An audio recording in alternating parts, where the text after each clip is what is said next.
$1,000 or £900 get you for a gaming PC? Well, surprisingly, quite a lot. Also, in the answer to, what can it do, is the same as well. So in this video, I'm going to talk you through the parts that I've used in this system and potentially some options for where you might want to head instead of what I have exactly, and then show you the performance of a system like this as well. But first, a message from this video sponsor, ASRock, and their Z490 line of motherboards, including the Taichi, which offers 14-phase Dr. Moss power design, as well as Nahimic audio and Dragon 2.5 gigabit per second LAN. There's also the Velocita, which offers 12-phase Dr. Moss power design, as well as Nahimic audio and 2.5 gig LAN, and Polychrome Sync RGB on both as well. If you're interested in checking out more about these boards or the rest of ASRock's lineup, take a look at the link in the description down below.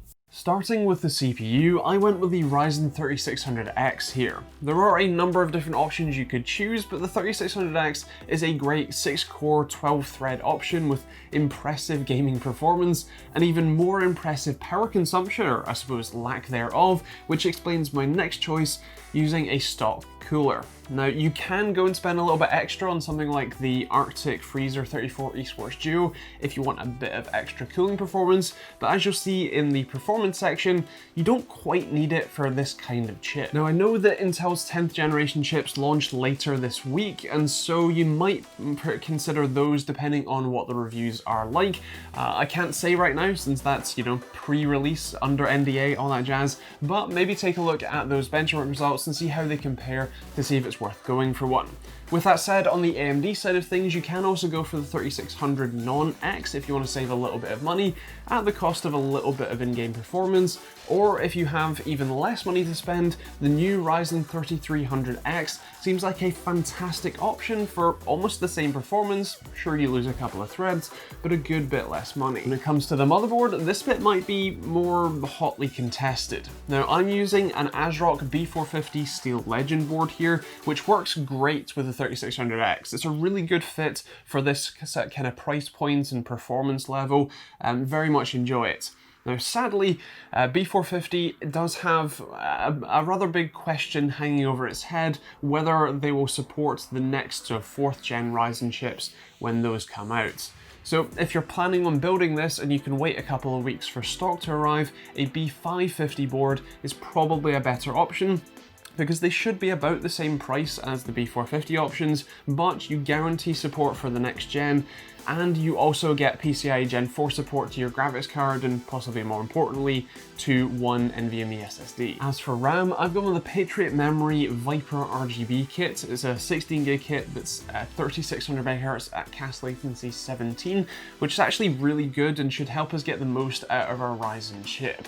You can go for a slightly lower frequency if you want to save a bit of money, or a non-RGB version, again, if you'd like to save a little money, but what's great about this Viper kit is that it doesn't seem to be all that much more expensive than, a non-RGB kit. Now, the graphics card is next, and arguably this is the most important piece of the puzzle when it comes to how much FPS you get in games, and so getting the best value for money you can is a pretty big deal. And so because of that, I have this XFX RX 5600 XT Thick 2 edition. Now, this card is, like I said, a 5600 XT, and in terms of where it sits in the market, it generally gets about RTX 2060 performance for about 1660 Ti money, and so is a pretty decent value option. Now, if you have a little bit less money to spend, you can go with a 5500 XT or go with Team Green and go with anything from a 1650 up to a 1660 Ti and any of the cards in between. And if you have a bit more money, you could splash out on an RX 5700 XT, which is possibly the best value for money card, as you get almost RTX 2070 super performance for 2060 super money. Moving on to storage, I have a single WD SN500 Blue NVMe SSD here. Now, I would generally recommend you go with the newer SN550 drive, as that's the one that's more widely available. I just don't have one, unfortunately. And I would also generally recommend you throw in a 2 TB, say WD Blue or Black or Seagate Barracuda or Barracuda hard drive in there for your games and storage. And lastly, the case and power supply are kind of more up to you than anything. I have this Phanteks P350X, which I absolutely love. It's a fantastic case, real tempered glass and everything.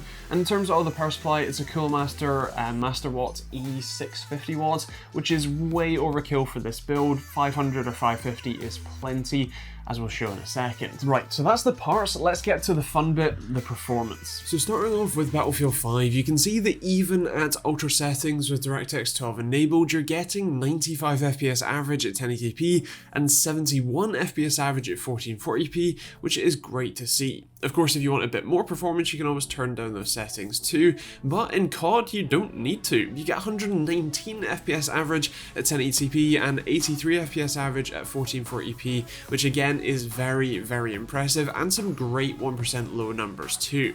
When it comes to PUBG, again, very good result here, 105 FPS at ultra settings, testing on Sanhok, and again, really good minimums here, 75 FPS at 1080p and 58 at 1440p, so very, very good performance. And again, same can be said for Fortnite on epic settings with multi-core rendering enabled at 116 FPS average, again, a good minimum of 76, and then 1440p being a fairly respectable 76 FPS average as well. So even at ultra settings, you can see how impressive this system is. You're getting well over 100 FPS at 1080p, and more impressively, pretty consistently over 70 FPS at 1440p. Well, you probably won't be playing at 1440p with this kind of system and this kind of budget. It's nice to know that your system does have that amount of performance. And what's also impressive is that even while gaming, the 3600X, again, even with the stock cooler, only peaked at, I think, 71 degrees Celsius.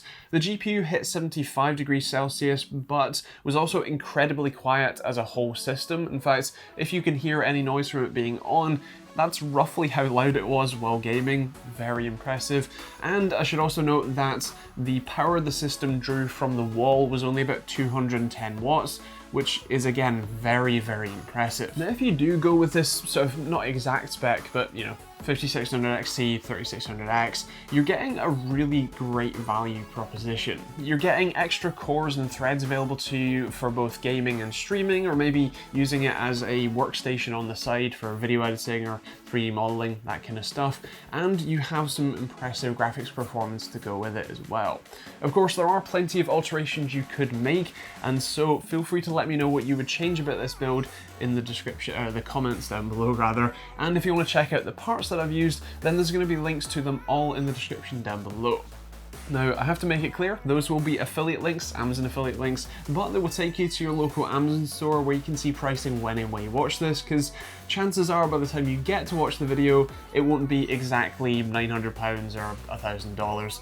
So do check them out. Now, if you'd like to see more videos like this one every Monday, Wednesday, and Friday, you can hit that subscribe button with the bell notification icon. Of course, if you're watching this on day of release or the day after, do make sure you stay tuned for the Intel 10th Gen launch later this week and see how those compare. And that is pretty much that. If you want to support me and keep me making these videos on a Monday, Wednesday, and Friday basis, then there's a load of links in the description down below. There's merch or hoodies or t-shirts like this one, a kind of stealthy design, or there's stuff like Patreon if you want to get cool rewards like ad-free videos.